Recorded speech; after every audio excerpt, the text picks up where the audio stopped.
So now that we're at the stage of preparing for the performance review, what the employer needs to do is make sure that the employee is feeling really comfortable about the process, and that it's a two-way approach to be able to actually just work through some things that they're comfortable with, some things that we need to discuss with the employee, but more importantly, we need to make sure that there's open and honest feedback from both sides.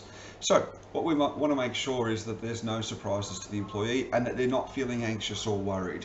So it's important that we send through the level of questions, or the document and the questions through to the employee beforehand, so that they're fully aware of what it is that we're going to discuss, and that they're not caught off guard.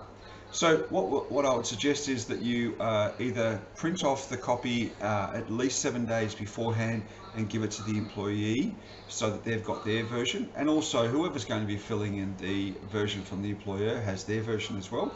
It's a double-sided A3 document, and it's presented as a booklet, so you would just staple that up as a booklet.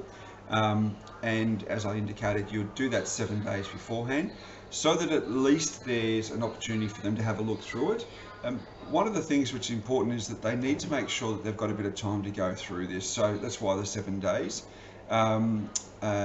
Before you even start, you want to go through, and even so before you, when you give it to the employee, you may want to just sit down with them, if it's the first time, just go through some of the points so that they're aware of what it is that you're looking at doing, and also how to fill in the grid at the back.